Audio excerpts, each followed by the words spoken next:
Mr. Speaker, the big guns have lined up against H.R. 1207, the bill to audit the Federal Reserve.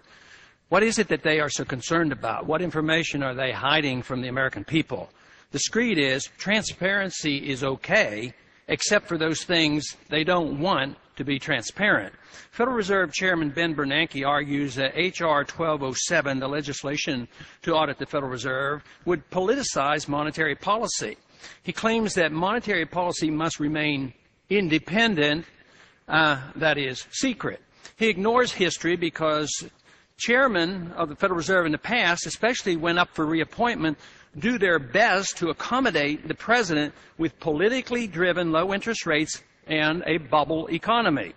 Former Federal Reserve Board Chairman Arthur Burns, when asked about all the inflation he brought about in 1971 before Nixon's reelection, said that the Fed has to do what the president wants it to do, or it would lose its independence.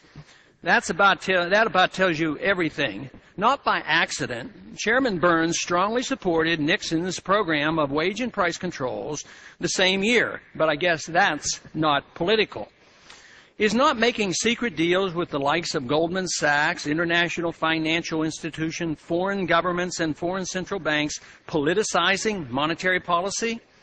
Bernanke argues that the knowledge that their discussions and decisions will one day be scrutinized will compromise the freedom of the Open Market Committee to pursue sound policy. If it is sound and honest and serves no special interest, what's the problem? He claims that H.R. 1207 would give power to Congress to affect monetary policy. He dreamt this up to instill fear, an old status trick to justify government power. H.R. 1207 does nothing of the sort. He suggested that the day after an FOMC meeting, Congress could send in the GAO to demand an audit of everything said and done. This is hardly the case. The FOMC function under 1207 would not change. The detailed transcripts of the FOMC meetings are released every 5 years, so why would this be so different, and what is it that they don't want the American people to know?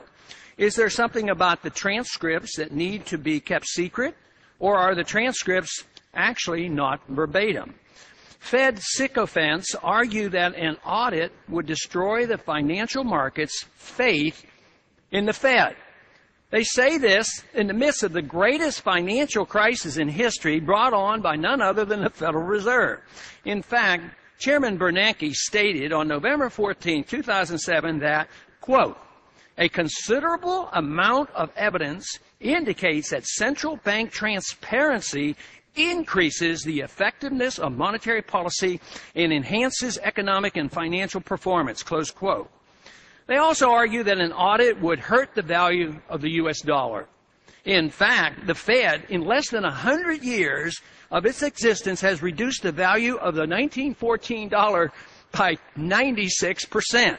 They claim H.R. 1207 would raise interest rates. How could it? The Fed sets interest rates and the bill doesn't interfere with monetary policy. Congress would have no say in the matter, and besides, Congress likes low interest rates. It is argued that the Fed wouldn't be free to raise interest rates if they thought it necessary. But Bernanke has already assured the Congress that rates are going to stay low for the foreseeable future, and again, this bill does nothing to allow Congress to interfere with interest rate setting. Fed supporters claim that they want to protect the public's interest with their secrecy. But the banks and Wall Street are the opponents of 1207, and the people are for it. Just who best represents the public's interests? The real question is, why are Wall Street and the Fed so hysterically opposed to 1207? Just what information are they so anxious to keep secret? Only an audit of the Federal Reserve will answer these questions. And I yield back the balance of my time.